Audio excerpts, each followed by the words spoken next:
Okay, so I guess that's okay, sure.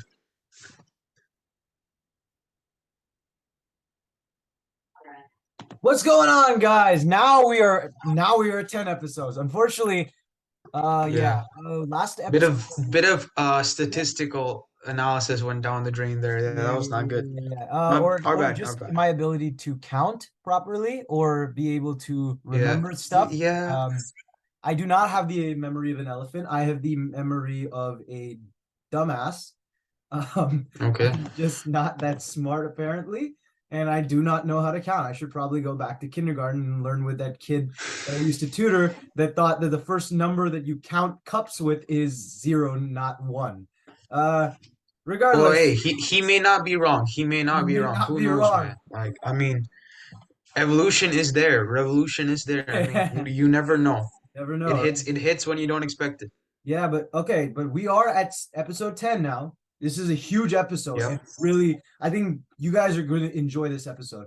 This is an episode worth being 10. I think it comes at a perfect time for us, right before Halloween, right? Right, guys? I That's mean, true. it's that kind of that spooky suspense that you get in horror movies, what you see in like The Conjuring or The Nun. I don't know, the other movies they might get suspense in, but Okay. like Okay. you have that same suspense with the trade deadline upcoming and what these teams, these Okay. massive powerhouses in the Okay. NFL are I going to like the connection. I'm uh, liking the connection. you know, Okay. Okay, cue I the see. Jaws intro in the background or the Jaws music in the background. But the fact of Okay. the matter is, we got a hell of an episode coming. We got a bunch of stuff that we have to talk about. Not a lot of Hmm. news. That's where we're going to start Yeah. off with, but we're going to also talk probably about the pass rushing probability, a recent analytical metric Hmm. that has been pulled up, and I'll talk more about that as we go along. And then if we have time, Akilish and I are going to be doing trade uh a trade draft. Draft. Basically, Yeah. we're So in the same way basically we're looking at like the trade deadline and then different possibilities of guys who we think based on rumors. Again, there are some people that we may personally I'm not sure about Yash because as we both know we don't connect. Actually, I'm not sure if you guys know this, but most of the topics we don't connect with each other about. The topic itself we connect with each other, but our answers comes from our own personal assessment. So that's how we go about it. it's a So double-blinded procedure. If you guys know exactly, psychology. psychology. I see you brought that back. I actually so there are a couple of things that I personally kept in my list that it has not been in the rumors, just pointing it out there. So it's just gonna be one of those episodes where it's gonna be the top 10, etc. Yeah, and it's gonna be pretty much what Akhilesh said. And I mean, that is pretty much where we're gonna be going with today's episode. I am really excited as my camera gets a little bit blurry, and I will clear that Yeah. up. But oh my God, I look like a um, Halloween character right now. But yeah, you do. Yeah, you um, do. regardless, There we go. yeah, You're I back. mean, we're gonna have a fun episode, and I mean, let's get started. Starting off with some of the biggest news headlines, I think, in the NFL. Akilas, you want to take it away with the Buffalo Bills because I know you've been pretty intrigued with that. Yeah. Look. First of all, first of all. 1 in 5, no more, baby. 1 in 5, no more. Finally, notched another win. It feels good. It feels really good to come back and at home to win against the Buffalo Bills. It feels really good. But I'm gonna put a type of ESPN question that often comes up. Was it the Patriots who won or the Buffalo Bills who lost? It's an often type of ESPN question that comes up. To the Russell Westbrook, what? What are you talking about, bro? No, That made but in this situation, it kind of makes sense. I never understand happened. why ESPN would add a question for this situation. I'm not gonna lie. I think the Buffalo Bills threw this one away. I look, you know me, Patriot supporter. I mean, I like the team. I'm no matter what happens, I'll be pissed off at them, but I'll still support them. In this case, the Buffalo Bills threw it away. But it's not this game that I've been seeing inconsistencies pop up. Really, if you go back to since the beginning of the season, you could really argue their best game was against the Miami Dolphins. If we're looking on a scale of 1 to 10, game against Miami Dolphins, you could say it was like a 9 out of 9 or a 10. Nine if you're being very, very nitpicky, but really it was a 10.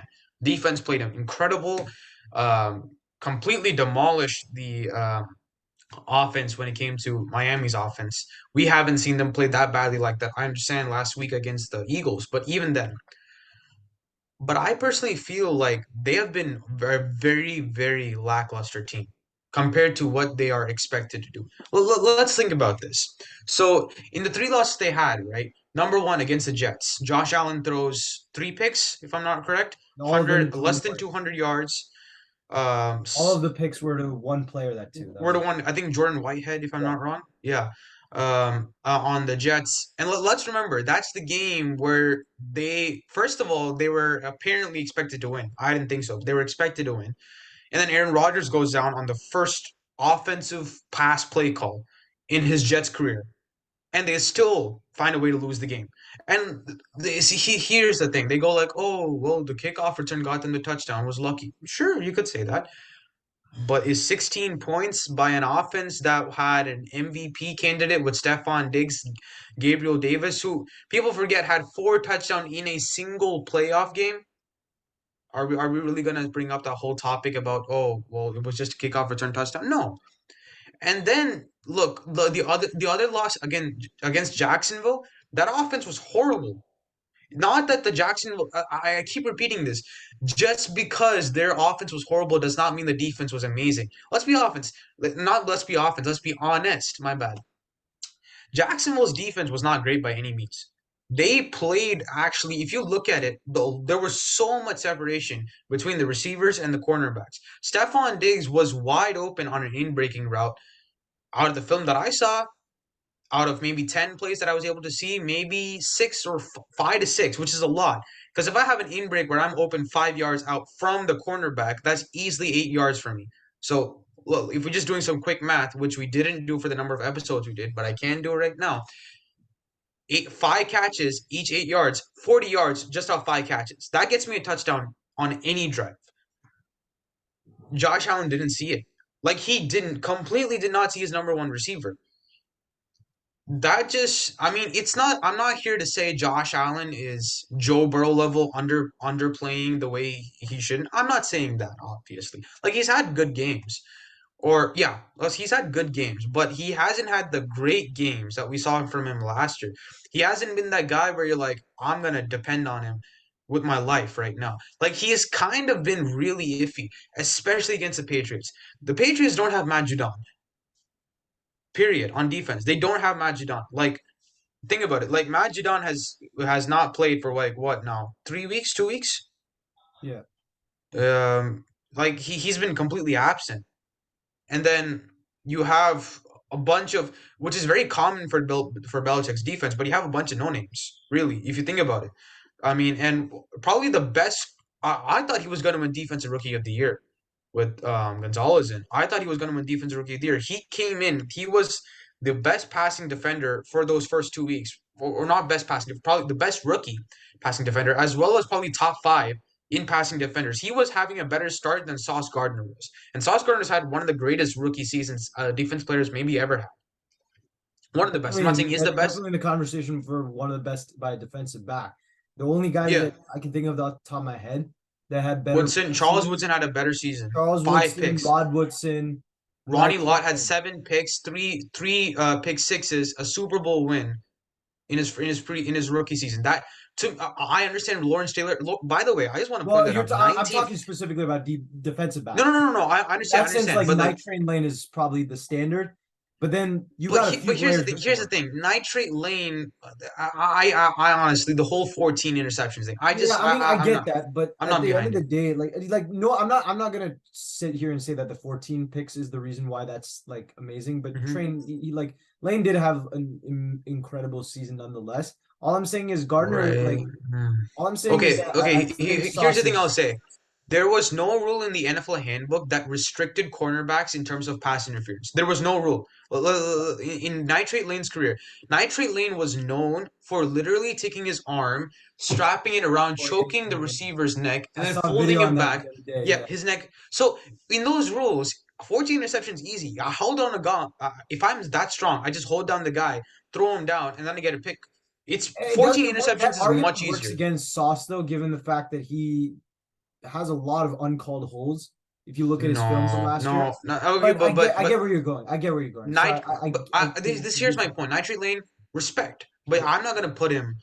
I cannot compare him. Rather, I'm not put him. I cannot compare him to this day and age. But I just wanted Yeah, to point out as we were talking about this, 1981, the awards was the worst awards ever by period. Here's the thing: how does Lawrence Taylor, who had 12 and a half or 12 and a half sacks in his rookie season, get Defensive Rookie of the Year and Defensive Player of the Year? While Ronnie Lott had 7 picks, led the league in interceptions, by the way, 3 pick sixes, a Super Bowl win, took his defense from 30th ranked in one season, and then the next season, second ranked in passing defense, first ranked in rushing defense, first ranked in rushing yards allowed per attempt, first ranked in yards allowed per attempt. These are just basic stats. And how does this guy defense? Micah Parsons had 13 and a half sacks in his rookie season. Where did he go? Yeah. He got defensive rookie of the year. Where's defensive player of the year? Like No, that he made was no close. sense to me. Let's be honest. Like he was close to winning, and I Yeah, think that's but partially. no, no, no, I no. think But that's here's the thing. becoming Here's the media thing. Here's bias. the thing, Josh. Here's the thing. Here's the thing. Ronnie Lott with 7 picks, 3 pick sixes, and a Super Bowl win doesn't Oh get yeah, no, no, defensive no. player of the year. I'm not disagreeing with you. I agree with you in that Yeah. sense. All I'm No, saying no, is no. I I think mean, I think there's a somewhat but he media wasn't bias to close. that T.J. because it's Watt had Dallas, 22 it's New sacks. York, right? Because like I mean, think of it this way: T.J. Watt the whole year was on the sack watch, the watch Okay, to break the second fair. record But for sacks. Reggie White had 19 sacks that season. Why didn't Right, he but get it? like Micah Parsons kept getting talked about more, but that's what I'm saying. I think it's more just a media bias thing than anything. Right, but I'm saying even if you look at that season, Reggie White had 19 sacks or 16 plus sacks that season. Why didn't he get the Defensive Player of the Year? Yeah, I Why did they give agree. it to? I'm just putting it out there that I don't know. It just came up in my mind when we were Yeah, talking yeah, about yeah, yeah. defensive backs and stuff. But it just makes ridiculous sense to me. Anyways, coming back to the Buffalo Bills, um, against the New England Patriots, I saw. Finally, I was glad that the league could see what I saw. There's a lot of gap holes in that. Not even the defense am I concerned about. I mean, defense gave up 29 points, agreed, but I'm not even concerned about the defense. That offense has just been playing abysmal these past 2 weeks, or even 3 weeks, you could say, really. Past 2 weeks, they just been playing abysmal. There are things in that offense that just come down. Here's where I'm going to say this: throw stats out the window. You look at the film. The film has every single thing you need from the pass separation that receivers are getting. Gabe Davis has not been playing as I thought he would. I thought he would be playing Oh yeah, yeah. just as good as last year. He's not been playing to that level right now. He's definitely playing under. Gap separation, like you can literally see, he's being tossed over by certain nickelbacks. And nickelbacks, sometimes what coaches are like, nickelbacks are going to be like in terms of physical strength, weak cornerbacks. Like that's how some coaches define them. And you're being thrown off by these guys when you had 4 touchdowns 2 years ago against the Kansas City Chiefs. So like it's just puzzling to me. I don't know what Sean McDermott's gonna do. I know he's a mastermind when it comes to players in themselves. Maybe not as a defensive coordinator. I think he had like what 25th ranked defense in Carolina, so he hasn't had the greatest track record in terms of DCs and stuff. But like he's great with players. I don't know what he's gonna do with Josh Allen, but the Patriots. I do want to mention my guys for a little bit here. Bill Belichick kind of shut everybody up for that game. I think he came in with the mindset of like, these guys got to stop talking. I won the second most games in the history of the NFL. I've got 6 Super Bowls. Only what no other coach in the NFL history can say. I've got I got 8 rings on my hand. My bad. I got 8 rings on my hand. I've coached probably arguably the greatest defensive player in NFL history. I mean, he was And the probably thinking to greatest himself player like, in history. yeah, and maybe the greatest player in NFL history. Good point. Like he's probably going through all these things in his mind. Like, what are these guys on? Like they're really talking about me getting fired. Me too. I think honestly he should be, but I'll speak about that in a couple of minutes. But he came in and he was just like, look, I don't care about all this stuff. We're just gonna go in here. We're gonna dominate the way we do. And I think that's the thing about the Patriots system. It's like persistence to get something done. Chris Collinsworth, if you guys look at the NFL 100, when they released their 100 all-time team, there was an episode for coaches. And Chris Collinsworth, he looks at Bill Belichick right in the face and he says, from around the beginning of the season to around December, you guys are, no offense, a very average football team. And Belichick smiled at it. I thought about this 2 days ago. I was like, this makes perfect sense. You think about it. He doesn't have Josh McDaniels. He's had Bill O'Brien, who hasn't been in the NFL since he got fired from the Houston Texans. You've got I don't so many injuries on defense, and then offense. Hunter Henry, Mike Gesicki. You have all those guys, but Ramondre Stevenson. You talked about him as a potential breakout star. Mm, He hasn't been that, to say the least. mm. Um, and I don't blame you. He had a great preseason, but I thought he was not going to be the guy. So He has not been either ways, being the guy. He's just not gotten that many touches of the ball. But when he has, he's just been bad. yeah, because like I don't know. I think Bill O'Brien's more of like a pass first type guy, which is a very non Patriots type offensive scheme. But either ways, what I think what's occurred here though is I think Belichick is just kind of saying to himself, we just got to keep rolling with this. We're gonna eventually get there. We just got to keep rolling. I'm not saying the Patriots are going to get a complete turnaround. I think they will have a losing season this year. But am I saying? But I think people should really shut their mouth when it comes to Bill Belichick being fired. I think they have to really reconsider it after what's happened this game. In terms of that, Bill Belichick is arguably the greatest head coach in NFL history. I personally think Vince Lombardi is the greatest, but he's second for sure, without a doubt. No one else comes above him. Bill Walsh, Joe Gibbs, you could say, but he's the second greatest coach of all time, in my mind. Here's my thing, though. Let's look at NFL history. We brought up Chuck Noll last week, Tom Landry, Don Shula, um, hmm, Bill Parcells. You've got all of these guys. And let's be honest, they've had incredible success. Success that no one has been able to even replicate in this league. That's a fair assessment, right? But at some point, the game goes beyond them. Here's the thing. Chuck Noll, he was extremely dominant from 70s to really around the late 80s. But from the late 80s to 90s, he made the playoff once. Let's just make that clear. He made the playoff once, didn't go to the playoffs again. He drafted great talent because we have to remember, moment Chuck Noll left, I think Bill Cowher was the only coach other than Paul Brown ever to have a winning season in his first 4 years consecutively. And he didn't draft anybody. Bill Cowher did not draft anybody. He literally took what he was given for the Steelers. That was Chuck Noll. So let's just put that out there. But Chuck Noll eventually had to leave the game. Don Shula, extremely dominant throughout his career. But last couple of years, his defense was so abysmal. Like the average ranking for his past 5 years in the league as a head coach was 25 as a defense. That's embarrassing. As a defense, that's really embarrassing. So he left. Tom Landry, only I can't believe this is actually true. Only head coach ever with 20 straight winning seasons. 20.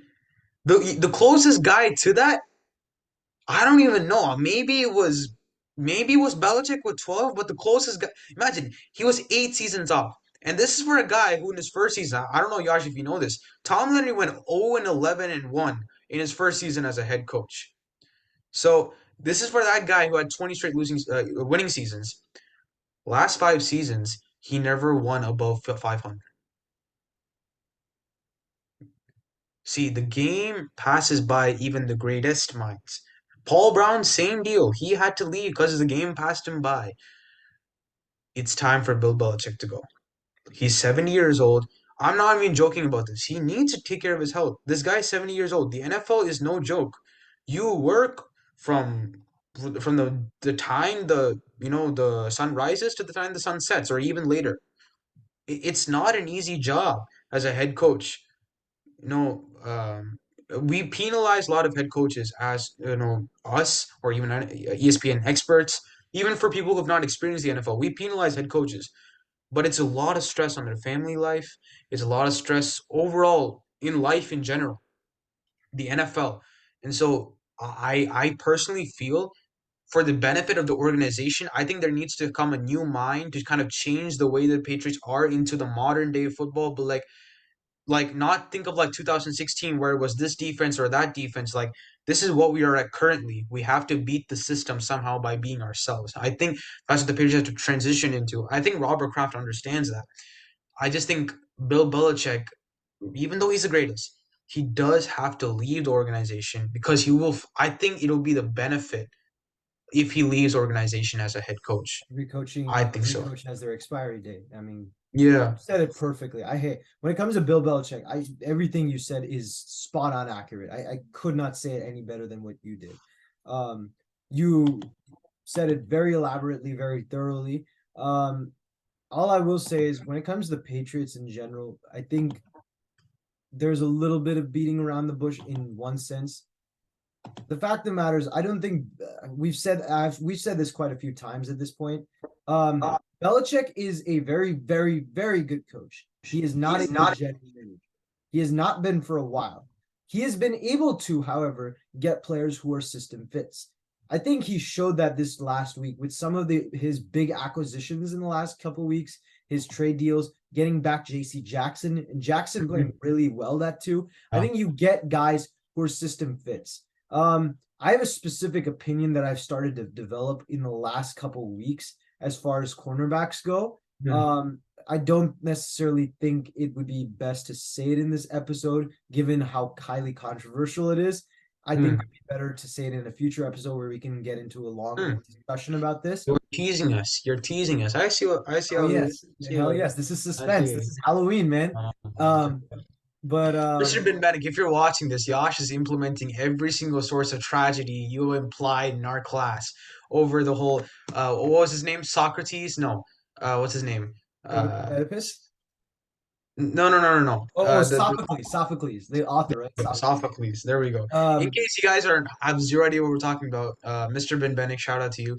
We have our English teacher, Mr. Ben Bennick. We are going over currently an English literature written by Sophocles, and he's really based on tragedy. And so when Yash said suspense, it's one of those things that you need in tragedy. and then we ended up taking notes on that yesterday. But Yeah. as far no, but like you nailed it spot on when it comes to that. And then really, honestly, Belichick's story in some sense is a Greek tragedy if you think about it. If he continues down this road, but it is the fall of a grace of an empire as large as the Roman Empire in some instances. Um, and all I will say is that when it comes to the Patriots, the one thing I will sit here saying at the end of the day always is their offense has been terrible. Their offense in the last 5 weeks up till this point had been one of the worst offenses in the history of the NFL through 5 week span, right? They had I can't remember what off the top of my head, but there was one point where they I think only scored something like 18 points in 4 games or something like that. Something like that. But it was to the point where you're really starting to believe that Mac Jones is, forget bad. You're talking, some people were considering him on the same tier as Ryan Leaf, Jamarcus Russell. I do not think that, right? Ramondre Stevenson, we talked about him. Like, he has been bad. He had, you mentioned with Bill O'Brien being more of a pass first offense. He's more accustomed to guys who are more mobile, with a guy like TJ Yates or Deshaun Watson, of course. He's played with immobile quarterbacks like Osweiler or Brian Hoyer in the past, but the way he played has been a little different to what the Patriots have done this year. The wide receivers have not been good. The tight ends have not been good. But what I've noticed, and this is something I heard from Charles Davis, commentator. He's also on the Madden game. I don't think he's a great commentator, but what he said really stuck with me. And I think the Patriots use this very well during the Bills game, knowing that this pass rush is really, really good. They needed to get the ball out quick. I've noticed quarterbacks in this day and age, most quarterbacks are very mobile, but there is a very few select group of quarterbacks that even if they have mobility or even if they don't, they are still able to fit. And I think this is why this past couple years, I've started to kind of understand why people say system matters so much when it comes to a quarterback. Before I thought you just need to be able to make the off-platform throws like a Mahomes Ah, or a Josh Yash, Allen. Yash, Yash. What have I been saying? But What have okay, I mean, here's what what I have will I say. said throughout? Let me see. Okay, yeah. Get off your high First, horse. second, third, fourth, fifth, sixth, seventh, eighth, ninth. Oh yeah, one more.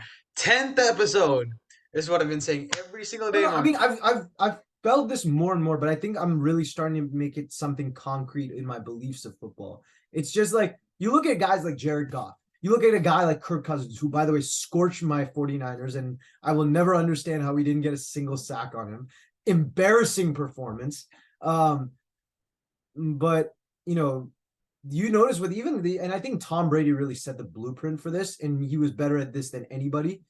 You have to find the guy who's best ready to get the ball, manipulate the defense, cut through the defense, and get the ball out very quickly.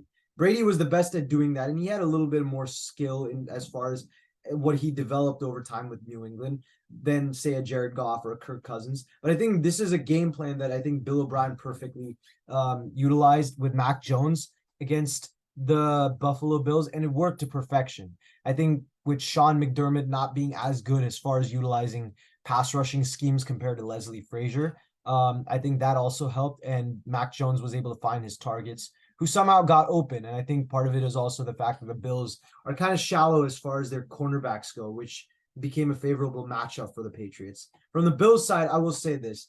I was talking to a Bills fan the other day. You don't know him, but he himself said the Bills are more indicative about every other AFC team, especially this season given their schedule, um, compared to being indicative of themselves. And what that basically is saying is like, That's what a line. What a line. yeah, No, yeah. I'm not even joking. I'm not even joking at this point. That is perfectly summing up everything. Honestly, like they play the Jaguars, they're playing the Bengals and the Chiefs later on this season. They play in the probably the most competitive division in football right now, or at least the most intriguing in the sense of the AFC East.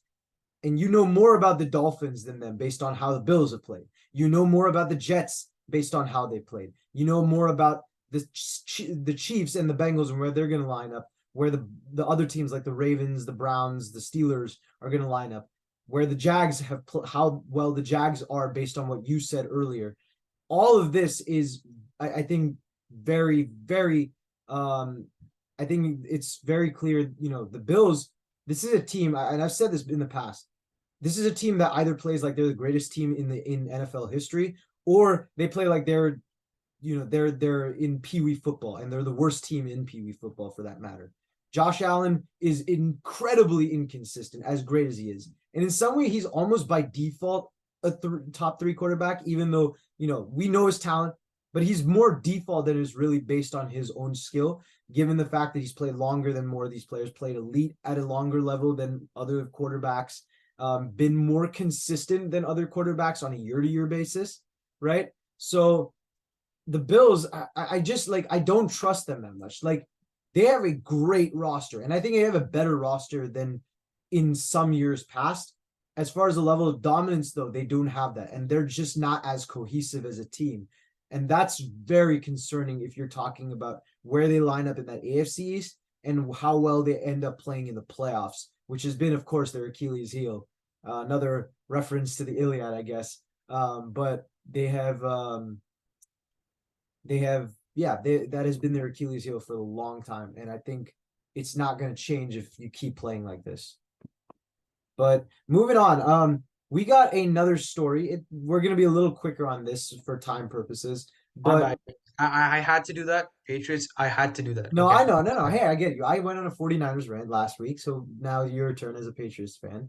But as far as the Eagles go, we're going to talk about mainly the Kevin Byard trade. Um, this is, I mean, this was a huge trade that I think people are not talking about enough. The Eagles had a problem when it came to safeties last year, even though they had Gardner Johnson, who was really good. I felt that they didn't have that second safety. Marcus Epps was really not. great second safety, and Reed Blankenship as a rookie. He's playing pretty well this year, and I think even they have a guy in Justin Evans as their backup safety who has like a 46% completion percentage, if I remember correctly. Allowed completion percentage. So I mean, to add a guy like Kevin Byard, who's an all pro and has that insane what's it called? Pursuit, and his insane ability to move side to side on the field. I mean, when you have that type of guy, in addition to the secondary that they have with the cornerbacks, especially Darius Slay and James Bradbury, who are great in man coverage, and that pass rush with Jalen Carter and Brandon Graham, and Brandon Graham's an ageless wonder, by the way. You have Fletcher Cox and Jordan Davis. Milton Williams is having a career year. Hassan Reddick, Josh Sweat, Derek Barnett is still on the team. I mean, this is an Eagles team that is getting better and better by the day. They're 6-1. They're probably the most consistent team in the NFC now that the 49ers have played the way that they have played over the last 2 weeks. By the way, extremely unacceptable, and I feel that's necessary to say as a Niners fan. But the Eagles, I mean, No. I commend you on that. That's very tough to say for a 49ers fan. Currently, since they're that good right now, it's tough. I oh, know. you have no idea how pissed I am, though. But especially now that I found out Brock First of all, I don't got get diagnosed with. how can you be pissed off about a team that lost 2 games when I have a team that's 2-5 and another team that's 2-3. Like I don't. Because we want to win the Super Bowl. That's why. And we lost to two under 500 teams. And meanwhile, you have freaking Case Ball in our school talking about bragging about the Philadelphia Eagles like they're the second coming of Jesus Christ. Well, he's not wrong. He is not at all wrong. I mean, come on. Let's be honest. I get that. I get that. He can talk trash, but it's unacceptable for me to see my If team you falling put up the second fiddle Niners, if you to put the up the team that we Niners should have against beaten last year in the if you put NFC the Niners Championship. against the Eagles, if you put up the Niners against the Eagles, Oh, that's a hell of a game. That's going to be a barn burner. Tune but in no, on no, no, week no, no, no, 13. no. Wait. Answer the question. Who's winning it? Right now, the way the Niners are playing, definitely the Eagles. Oh, Okay. that's not even a question. That okay. But I mean that's what I mean. As far as the Eagles go, that Byron move really is a win now move in some sense, even if they didn't give up that much. Right? This is not a Von Miller trade, but it's a win now move. You have the pieces that you had last year, and now you're trying to run it back. You have added a Julio Jones, a veteran who knows what it's like, and added another receiver who can add to that mix with Devontae Smith and AJ Brown and be able to contribute at least in some key plays in some sense. You have a run game that has been a lot better, at least as far as depth goes, than last year. DeAndre Swift has been one of the best running backs in football. Jalen Hurts really has been probably the most underwhelming part of this defense or this team, but he's really starting to pick it up. He played pretty well against the Dolphins, and if he continues that, I mean, this Eagles team is going to be definitely dangerous. We've talked about this a lot in the last few weeks. My dad brought this up in a conversation we were having. The Eagles were pretty scary early on in the season, in the sense they were 5-0 despite the fact they were playing bad football. That's the sign of usually a lot of winning teams. Even in their bad days, they can find ways to win. And even though the Eagles had a lot of bad days, I didn't necessarily believe that because of how they were playing, and then I thought that came back to bite them against the New York Jets. But I think the way they played against Miami specifically with that offense and the way they shut down that offense, I think he could be right in that Hey, sense. Sean Desai. You need Brown for Brown for Brown, man. Hey, yes, Respect. got to represent the Brown community. Um, Nevertheless, but yeah, that is where we are at with the news. Actually, Josh, I would like to add one more thing to this. And then as far as Look, I just wanted to add one more thing. First of all, the Philadelphia Eagles as an organization have just been incredible when it comes to general management perspective and itself. Like they have just been incredible. I don't know how I can say this in any other way. Like the fact that they have Kevin Byard as a safety, in addition to all the talent that they have, Howie Roseman is a Hall of Fame GM right now. without a doubt, without Like, actually, I'll take a step further. If he wins one more Super Bowl, he will go down as the greatest GM in NFL history. I ooh, that's hard to no, say, but no, yeah, no, no, no, definitely up no, there. no. See, here's why. Tell me another GM that brought in AJ Brown, a star receiver on the Tennessee Titans, an all-pro safety mid-season from a Tennessee Titans defense that has been really good coming into the season. Drafted Jalen Hurts, who we've never seen a quarterback like him. Take a team that was 4-12 when he started to two Super Bowl appearances in 8 years with two different head coaches, and then also, wait, let me see what other accolades we can bring. Oh yeah, I forgot. Like 70 sacks in a season last year. There's never been a GM that has started with such a horrible team to make them so elite year after year after year. Like, give me another GM Fair that enough. has All I'll been say as is dominant. name me a team that one has a double agent, an entire franchise is a double agent. In shout out to the Tennessee Titans for being pretty much the what's it called? The Eagles farm system, let's just call it. And or no, Right, yeah. farm system would no. Let's call them the equivalent of the Oakland Athletics to the Eagles New York Yankees. For those of you Okay. who don't know For my those who follow baseball, for those who don't like me, just take it as the Tennessee Titans are just a bunch of caregivers who are just going doink, that is doink, pretty doink, much what doink. that reference meant. So, I mean, And think of a team that also has an entire college football team that has been so dominant in the last few years that they've won two national championships yeah. and have been undefeated as that team's I farm mentioned system. this. That defense is just Georgia. Yeah, yeah, Like exactly. that defense is just Georgia. I mean, it's so I just wanted to put that out there. They've been incredible. Now, the next topic that we're going to talk about is a topic that um, you Near to guys my might have heart. guessed it. You guys might have guessed it. I'm not exactly. Here's the thing. Like, I understand stats is there and it's great for the league, but this is an incredible stat. This stat is thank God the stat is in there. There's so many useless stats that are out there right now. Oh, pass completion for this amount. Oh, stop it. Get to the defense at some point. Look at the defense at some point. Get to the defensive lineman at some point. Use your hand moves. Their hands like thank God they got down to the defense. I don't like stats at all. Therefore, I don't try to understand them either. There are like, um, look, I'm because one of the reasons I don't like stats is because they're more focused on an offensive side than a defensive side. They have changed that a bit. Give credit. I'll give credit where it's due. But you guys know this. Yash knows this. I'm just not the biggest fan of stats because at some point, I've said this before, I'll say it again, people have taken statistics and equated them to individuals. At some point, what's happening in the NFL or any sport for that matter is statistics, as great as it is for analysis of like what I could do on certain situations. I think there is definitely a level that stats can help. But at the same time, I just have a very strong feeling against making people numbers.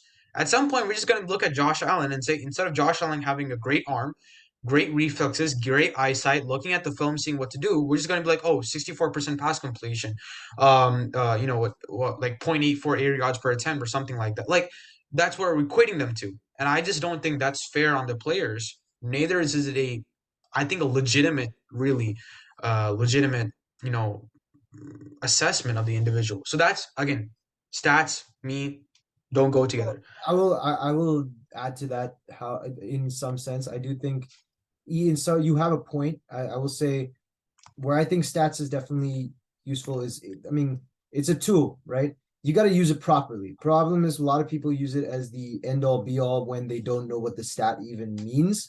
They Okay. don't know where the stat can be applied. You have to use a stat properly. If you really want to use a stat to be indicative, you can't just sit here and tell me, oh, yeah, the best quarterback in the league has the most passing yards. Yeah, Everybody will yeah, yeah. say that as this stands, Kirk Cousins is the most passing touchdowns. That does not mean he's better than Patrick Mahomes. Right. Cousins cannot Correct. make the Correct. same grade Fair. as Patrick Mahomes. You Fair. have to have a metric that is truly indicative of what the quarterback does, how much he's valued by his team to his offense, Mm-hmm. and how much he attributes to winning, how much he attributes to actually the production of that team in a game. Mm-hmm. And I think same thing could be said about frankly, any position. And I think that's Okay. why this specific statistic is extremely Yeah. useful. The idea of expected stats has been used a lot more, and I think um it's very useful because it actually looks at game film, takes it in, and actually applies it to some sort of value that is been pretty accurate when it comes to showing how much a team values a player based on winning and how much that player, Mhm. helps them win. Um, but this stat, and I'm gonna share my screen for this if I can. Hold up. Akhilesh, can you share the screen? Yes. Yeah. Perfect. Try again now. All right, perfect.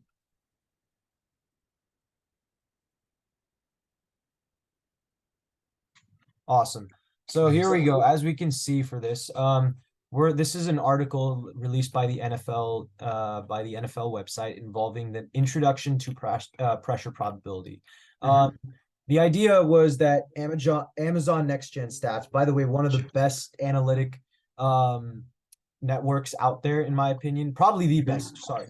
Um, as far as like what they do on a play-to-play basis, the different nuances they look at when it comes to how a player plays, percentage, how likely that play is likely to happen, etc. And for the game, how they applied it, even like for people who are like casual fans, just fantasy football, even before you talk about the real NFL game. Um, but like there are three key components to this stat. Number one is blocker and rusher identification. Using graphic neural network model, GNN, we can accurately discern which players are blocking versus running a route and which defenders are pursuing the quarterback versus dropping coverage in real time. This is incredibly important because let's just say you have a guy like James Harrison. If for those of you who don't know who James Harrison is, former pass rusher for the Pittsburgh Steelers, defensive player of the year in No, 20. don't say that. Don't say that. For those who don't know who James Harrison is, what have you been watching your entire life? Good point. Like, dude. Facts. Um, but this is a guy who almost every snap of his life, outside of the one incredible 100-yard return that he had against the Cardinals in the Super Bowl in 2008, he is pretty much rarely ever get drops back in pass rush. Compare him to someone like, say, Jason Taylor, who, when he was switched to outside linebacker, his pressure numbers went down. Honestly, let's just take Jason Taylor in general as an example. Jason Taylor, when as rushing as a 4-3, just pass rush, just rush the pass all the time. Really never got out of that. And then once he was switched to a 3-4, dropped back in coverage a lot more, did a lot more of actually covering tight ends, covering sometimes receivers, even running backs. And at that point, if you look at him as a player, you're gonna look at his pressure numbers and say, oh, they're worse, so he's probably a worse player. But that's not exactly true. You're talking about a player who um, he's actually getting into he's actually participating in some other play of value coverage wise. The other thing I think that is important with this stat particularly is because in some instances, like there's some analytical networks that will use the term pressure percentage. I don't think that's the worst stat to use, but in some cases, what they do is divide the amount of times a player actually gets a pressure on the quarterback versus times, or divided by the amount of times that a player lines up in a pressure percentage, in a pressure oriented way before the snap. The problem with that is See, that so sorry for interrupting. Can you explain that again, dude, just for me? yeah. So basically what I mean is As like, well, okay, because it's an so important thing that you brought up. So what you're saying is they take the percent that in individual pressures, dividing it by the number of times he lines up in a pressure position. So the when you're amount saying of times that a player gets a pressure on a quarterback divided divided by by, how many times the player lines up in a pressure, like a ready to pressure position so before the snap. look, okay, I want to ask a question about when it says ready for pressure. So because I think it's important when we say ready, like in a pressure position, are we saying 1 foot back, left foot up? bending down, getting in the outside linebacker position if he's not a defensive lineman?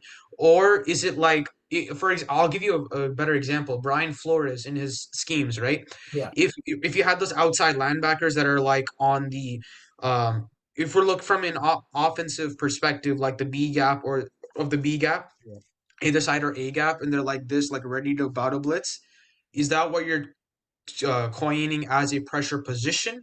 And then if they back out, or are you Most of the time mentioning? it is, yes, defined as that, but not always. I So don't what's the know definition? specifically Okay, about that, but there's some kind of ambiguity when it comes to that. Um, that's one of the things I wanted to yeah. ask. Okay, But but that's okay, but that's I think where this is a little more clear on the blocker on the that type of thing. You're really looking rather more on this rather what the player individually is doing, more the scheme, what more the the actual play call, and based on that and the tendencies of that team, and what that coordinator likes to do, then you're kind of defining what really is a pressure, a ready to pressure moment, right?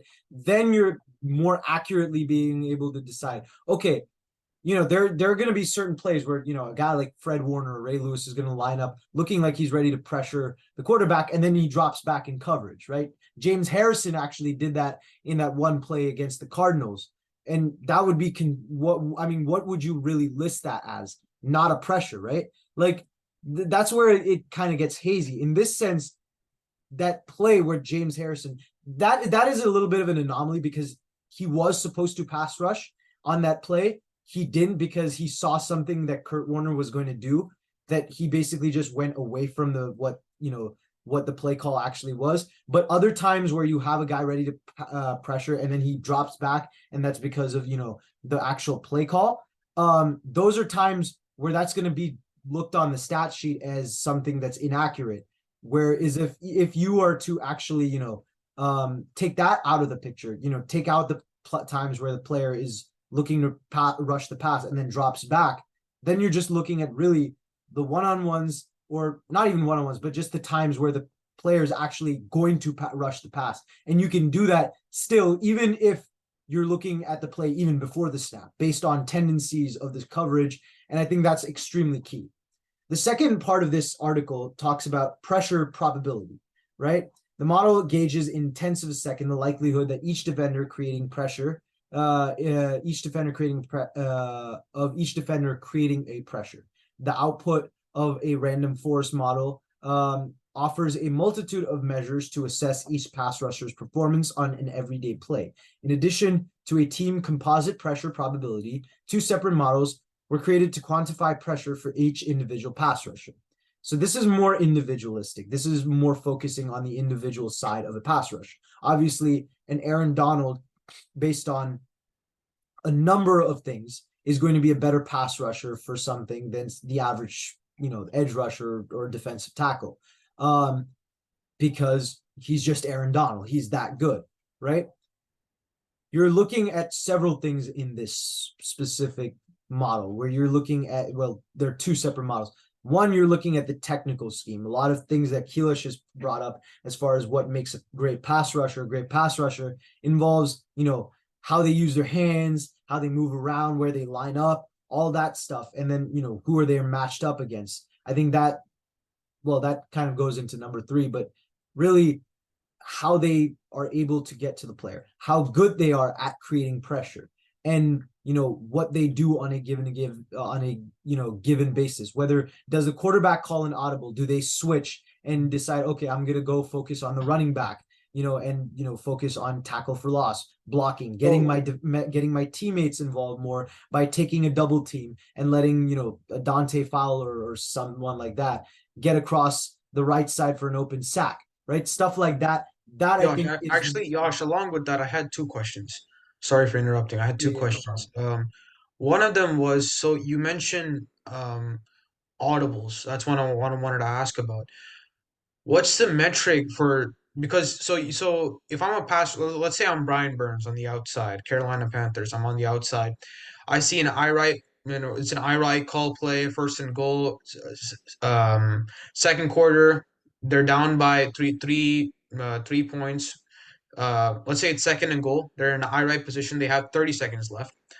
and they're down by three. They get the touchdown, they're gonna go up going into the halftime, right? Until they're gonna try to get the touchdown. And then you see them audibling out to a position where they're going spread offense. And then as an outside linebacker, Brian Burns, suppose I'm Brian Burns, I'm saying, you know what, I'm gonna fall out into zone coverage. Right.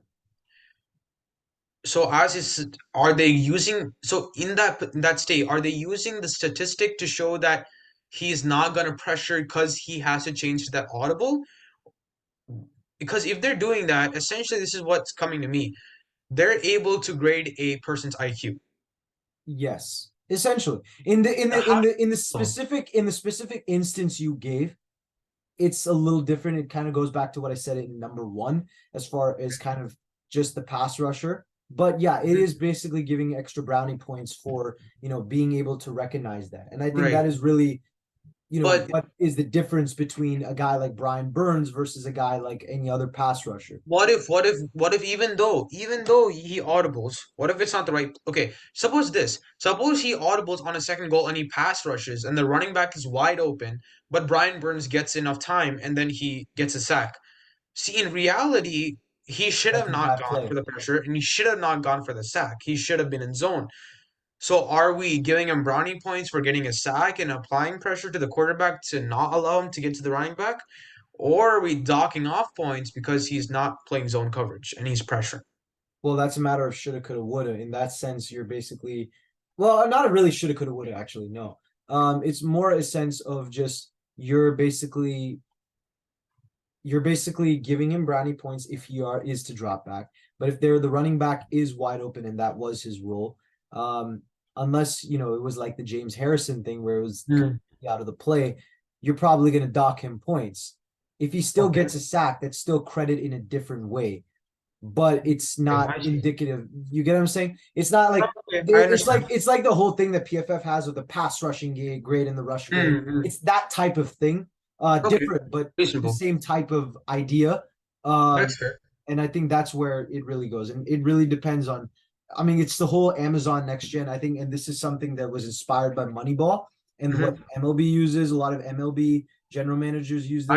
Actually, I started to read that book. Only I'm about the first chapter in. So Really, it's yeah, amazing book. yeah.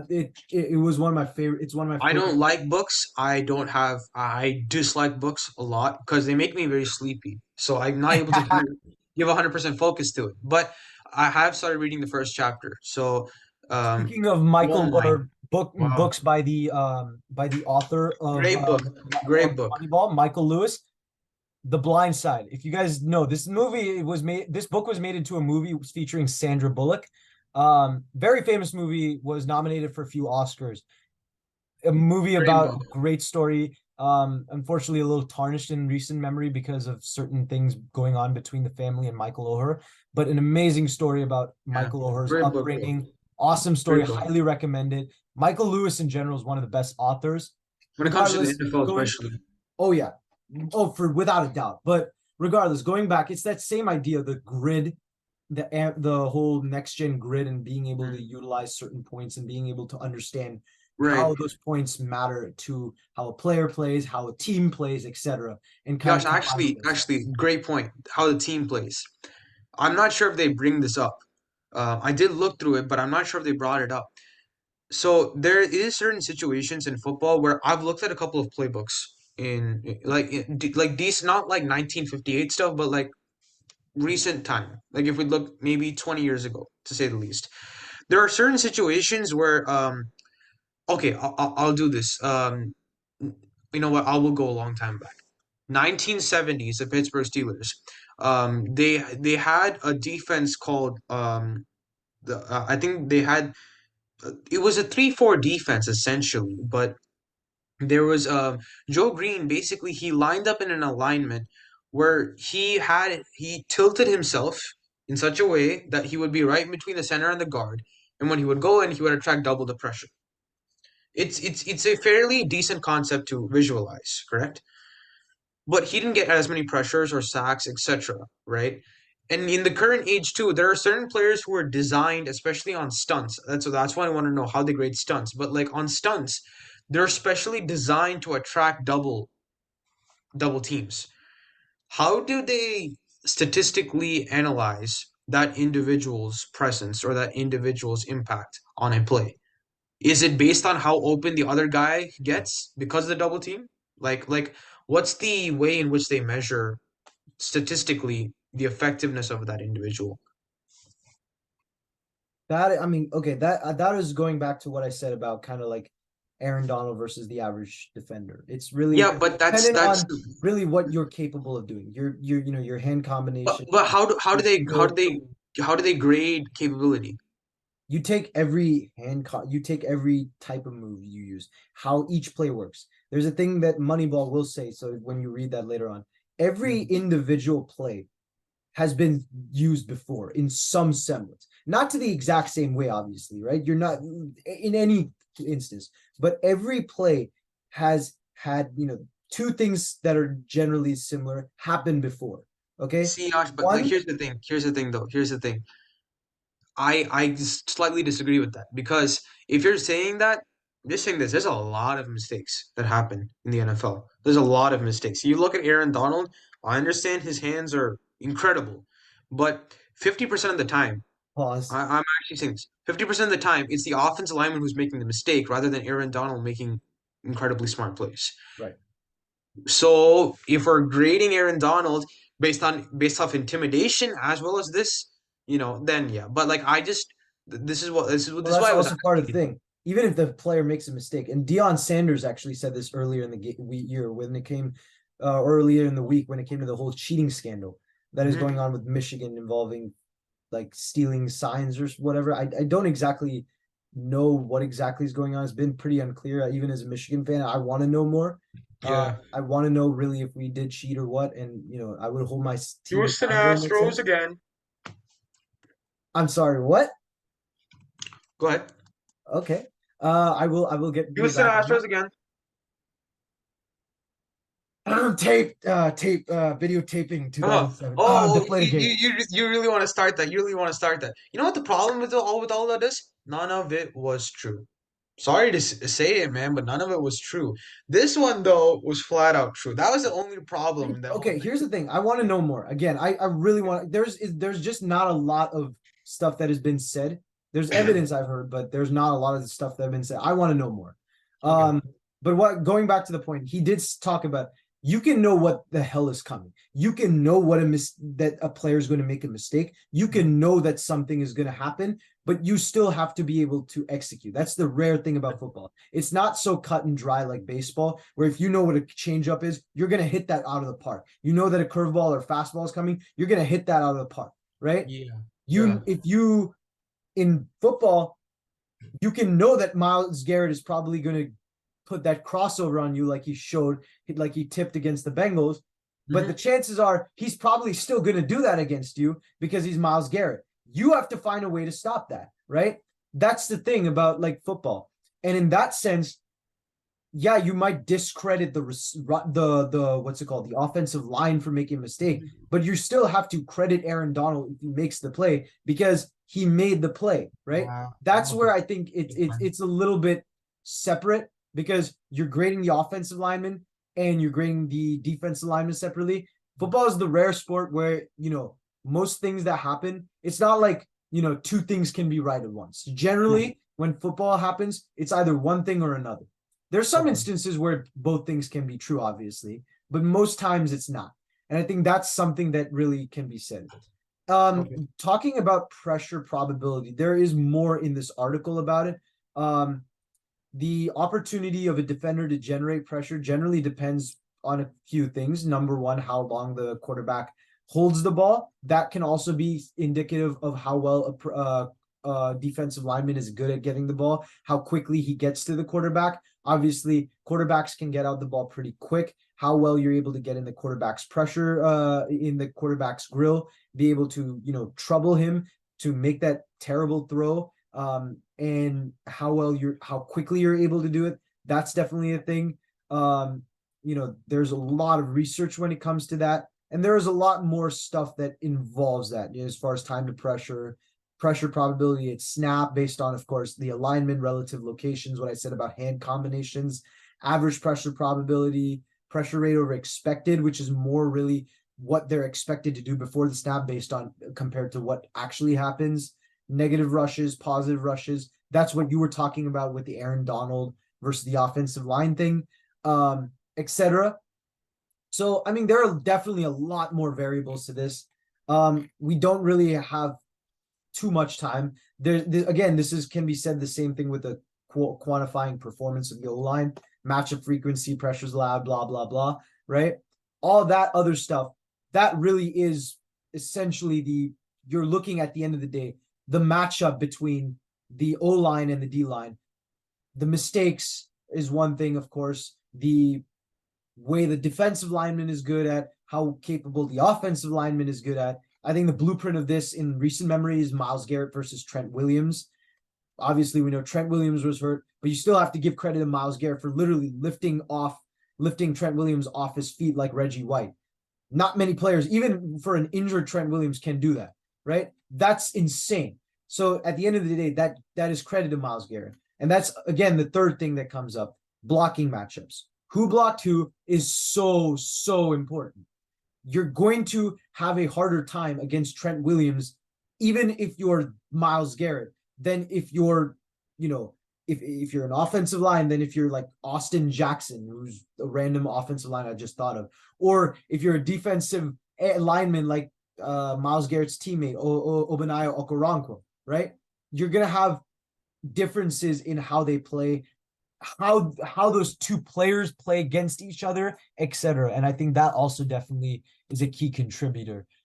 So in general, I think this is a very fascinating stat, and I think it is really the future as to helping general managers decide what pass rushers they want to add into a coach's system and what pass rushers are really truly the best and how well we rank players in the future. I think this really could be the future of this sport, especially when it comes to the pass rushing department, especially. I think you make great points overall, Yash. I think the stat in itself is a great um I guess it's a great start. I think there are definitely a lot of loopholes that I was addressing through the points that you were making. Again, not a big fan of the stats, but I do agree that there is some potential for this statistic to have an overall, I think a very overall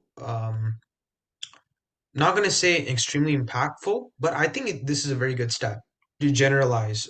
I think it's a great start, and I hope it can be improved, but stop at a certain limit where it doesn't become players or numbers. So that's where I'm going to leave it at that. Just to end this off, guys, because we did say that at the beginning of the episode, instead of having a top 10, what we're going to do is we're just going to limit it down to the biggest probably free agent that we think will have the biggest effect on a team The trade uh, candidate. or trade candidate. My apologies. A trade candidate that I think will have the biggest impact on the team. And Josh, I'll just start it off with you if you don't mind giving us. I have a very interesting one, but I want you to give your assessment. I have for a long time, you guys know, I've talked about the Devonte Adams going to the New York Jets. That has been one that's been up. I'm not going to say that I number okay, thank God, because thank here's the God. thing. Devonte Adams, if anybody has, been keeping up with the trade rumors, he's not, the Raiders have been very clear. They're not going to trade Devonte Adams. So I don't think this is going to happen. And plus, in addition to that, I've been realizing that the Jets really don't need Adams as far as that's not their number one priority.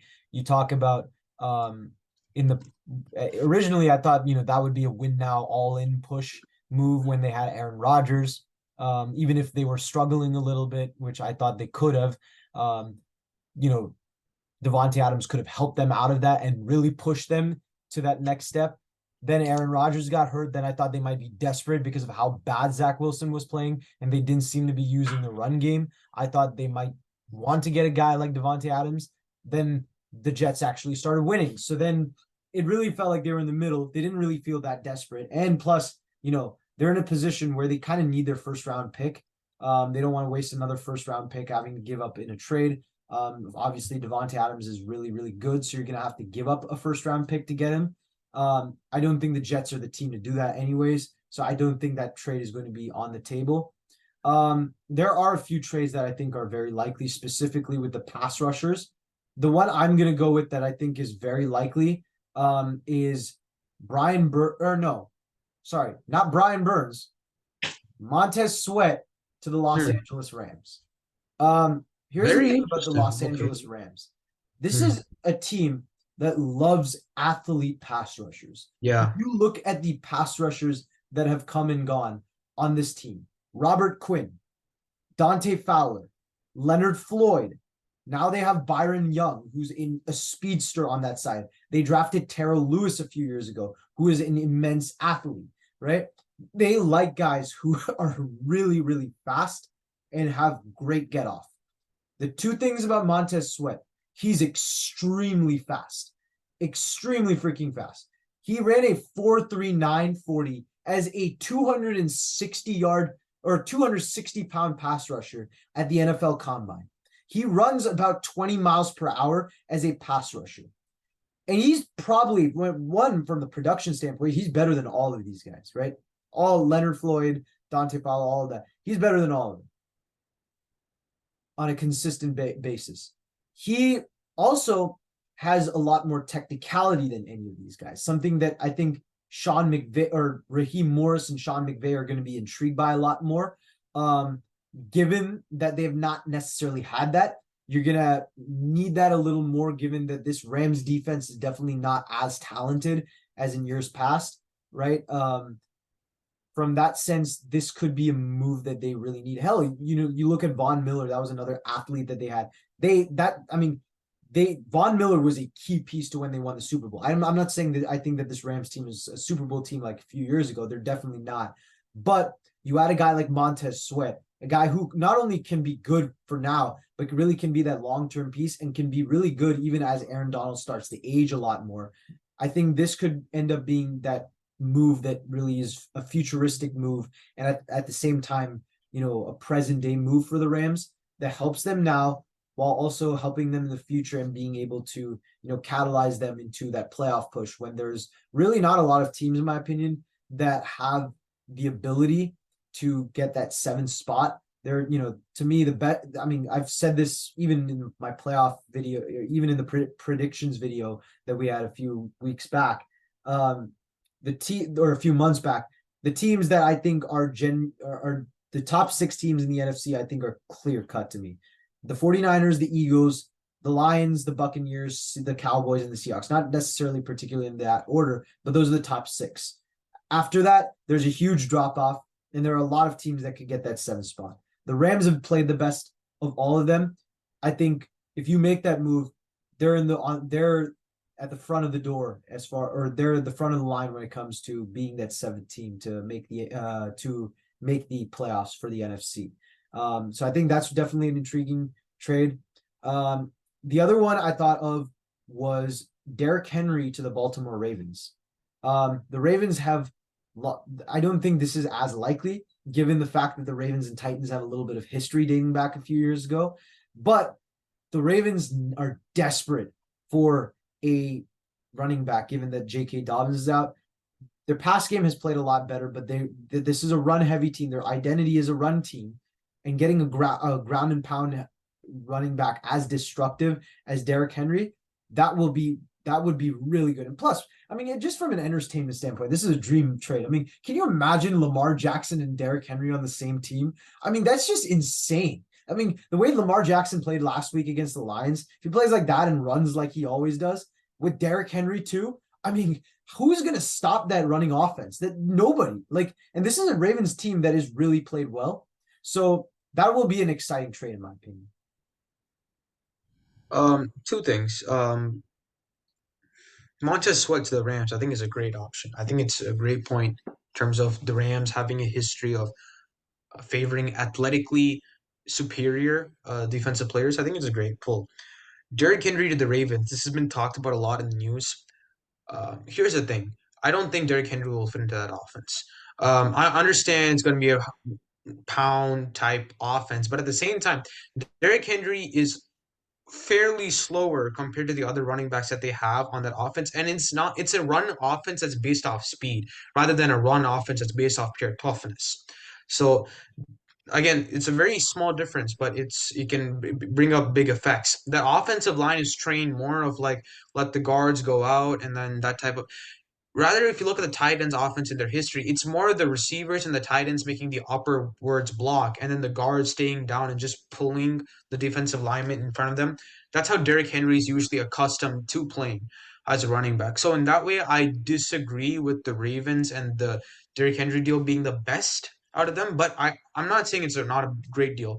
I just think it's gonna be a good deal. Now, the one I'm gonna pull up is something I don't think you would have ever thought about. Personally, I don't think you would have ever thought about. I don't think many people would have even thought about this. This is a guy who was massively underplayed this season, has been frankly horrible considering the amount of money he was paid. I'm saying Hunter Renfrow to the Indianapolis Colts. This is a shock. This is a shock. I understand, and I'll explain now.